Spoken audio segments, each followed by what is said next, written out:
Sir, आज 10% आरक्षणाचा कायदा सरकारने विशेष अधिवेशनात मंजूर केला आहे. हे आरक्षण सुप्रीम कोर्टात टिकणार आहे का? आणि मूळ आरक्षणाची मर्यादा जी आहे ती आता 52% वर गेलेली आहे. त्यामुळे आरक्षणाचं एकूण पुढचं भविष्य काय आहे? महाराष्ट्रामध्ये आरक्षण आज 72% झालेलं आहे आणि त्याच्यामुळे 38% जे जागा राहतात त्याच्यात सुद्धा ओरिजिनल रिझर्वेशन महिलांचं 33%, अनाथ भावांचं आरक्षण, त्याचबरोबर माजी सैनिकांचं आरक्षण, खेळाडूंचं आरक्षण पाहिलं तर मला असं वाटतं की जाहिरातींमध्ये फक्त 12%च खुल्या वर्गातील मुलांसाठीच्या जागा राहणार आहेत.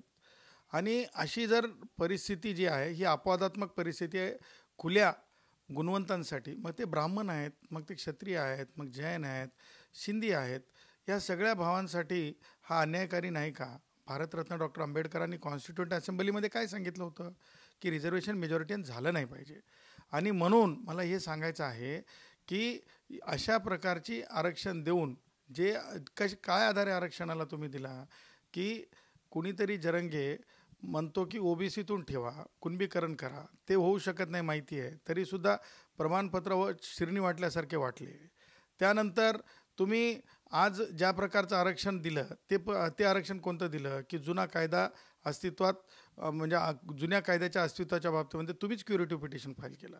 म्हणजे न्यायालयाची वाटसुद्धा बघण्याची तुमच्यामध्ये, म्हणजे आपण म्हणू नये न्यायालयाला अंपायर, पण ती वाट पाहणंसुद्धा, त्या निकालाची वाट पाहण्याची सुद्धा तुम्हाला कधी वाटलं नाही की आपण त्याची वाट पाहिली पाहिजे. त्यापुढं जाऊन तुम्ही काय करत आहात की EWSमध्ये सुद्धा ह्यापूर्वीसुद्धा लोकांनी संधी घेतलेल्या आहेत.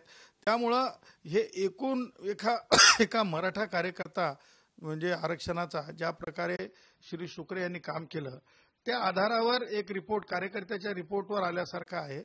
आणि कोणतं मागासले पण तपासलं तुम्ही 2008च्या नंतरचं? म्हणजे युगानुयुगी ज्यांच्यावर अन्याय अत्याचार जे म्हणजे दुर्लक्षित आहेत, मेन स्ट्रीमपासून दूर आहेत, याला अपवादात्मक परिस्थिती म्हणतात. 2008ची परिस्थिती आणि जरंगेचं आंदोलन अपवादात्मक ह्या दृष्टीने की ट्रॅक्टरनं आंदोलन, त्या याच्यानं फुलं काय म्हणतात ते काय असते ते JCBनं 150 JCBनं फुलं आणि हजारो लाखो लोकांची जेवायची व्यवस्था, प्रचंड धूळ, गाड्या बंद, शाळा बंद, अशा प्रकारचं ठरवून एखादा इव्हेंट आंदोलनाप्रमाणे आंदोलन ह्याच्या आधारे जर आरक्षण दिलं जात असेल तर खरे गुणवंत म्हणजे ते ब्राह्मण आहेत, ते जैन आहेत म्हणून ते का दोष आहे त्या जन्माला आलो म्हणून की ते सीरिय आहेत? ह्या सगळ्या महत्त्वाच्या गोष्टी सभागृहाने विचारात घ्यायला पाहिजे होत्या, परंतु आमचे ऐकलंच नाही, आम्हाला संधीच दिली नाही, आम्हाला नोटीसच केलं नाही. त्यामुळे राज्यपाल महोदयांनी या कायद्यावर स्वाक्षरी करू नये. आज 72% जर आरक्षण झालं असेल आणि 12% जर त्या अर्थानं राहत असेल तर हे दुःखद आहे आणि याला आम्ही चॅलेंज करू. कोर्टामध्ये भविष्य काय आहे आणि क्युरेटिव्ह पिटिशन ज्या 2 आहेत त्याचं काय होणार आहे? हे ॲक्च्युअली जयश्री पाटील विरुद्ध मुख्यमंत्री महाराष्ट्र राज्य या निवाड्यामध्ये 2-3 गोष्टी स्पष्ट होत्या. कुणबी मराठा देता येत नाही कारण खत्री आयोग त्या सन्माननीय सर्वोच्च न्यायालयाने अमान्य केलेलं आहे, त्याच्यात निरीक्षण आलेले आहेत. त्याचबरोबर जे सत्तेत असतो जो समाज, त्या समाजाच्या बाबतीमध्ये म्हणजे जाट समाजाच्या बाबतीमध्ये जयश्री पाटलांच्या केसमध्ये तो संदर्भ आला होता की तुम्ही कायम सत्तेत असणाऱ्या समाजाला सामाजिक मागास सुद्धा म्हणता येत नाही.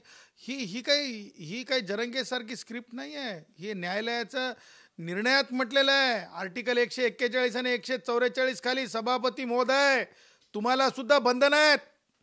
आणि सन्माननीय राज्यपाल महोदयांनी सुद्धा स्वाक्षरी करण्या अगोदर हे लक्षात घेतलं पाहिजे, जाट समाजाची केस लक्षात घेतली पाहिजे. आणि सामाजिक मागासले पण मराठा भाऊ आहेत अशी एक परिस्थिती दाखवा, त्या बिलामध्ये परिस्थिती दाखवा. शेतकऱ्यांची आत्महत्या ही सामाजिक मागासलेपणाचं लक्षण नाही आहे. शेतकरी आत्महत्या हे आर्थिक मागासलेपणाचं लक्षण आहे. आणि त्याच्यामुळं खुल्या गुणवंतांच्या जागांवर आम्ही जी हानी आलेली आहे, जे म्हणजे हक्काला ज्या प्रकारे बाधा पोहोचलेली आहे, गुणवत्तेला, कोणती गुणवत्ता सांगतो ऐका, स्पेस सायन्समध्ये जाणारी गुणवत्ता, व्हाईट हाऊसला धडा शिकवणारी गुणवत्ता, टाइम स्क्वेअरवर नेतृत्व सिद्ध करणारी गुणवत्ता, ह्या गुणवत्तेसाठीचं हे संरक्षण होतं खुल्या वर्गातल्या जागा. त्या गुणवंतांमध्ये मागासले सुद्धा असतात आणि ब्राह्मणांपासून सगळ्या वर्गसुद्धा असतात. त्यांच्यावर हा अन्याय, त्या अन्यायाला वाचा फोडण्यासाठी महाविद्यालयांमध्ये जाऊ, वसतिगृहांमध्ये जाऊ आणि न्यायालयात सुद्धा आवाज उचलू. अगोदर दिलेलं आरक्षण टिकलं नाही, सरकारने या सांगितलं की ज्या त्रुटी होत्या त्या दुरुस्त केल्यात, यावेळेस आरक्षण टिकल की नाही कोर्टात? नाही, आता टिकत नाही.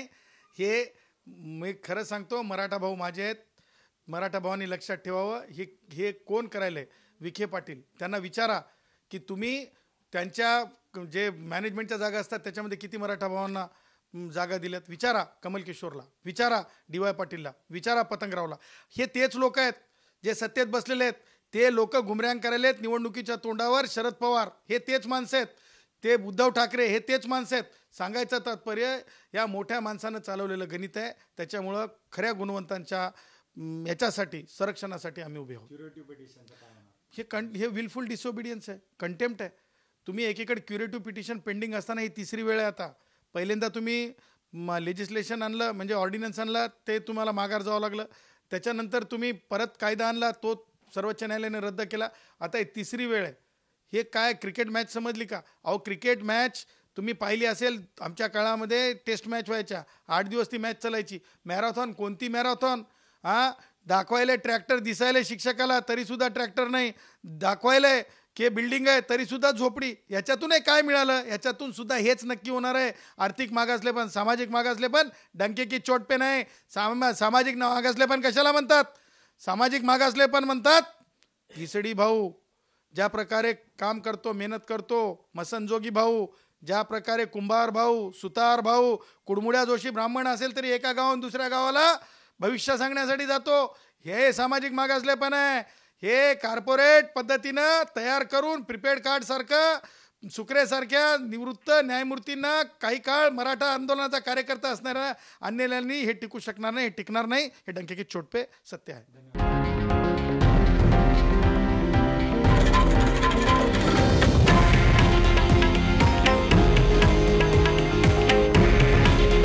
हे आहे देशातील नंबर 1 न्यूज नेटवर्क आणि आपण पाहत आहात TV9 मराठी. काळजी तुमची, हित महाराष्ट्राचं.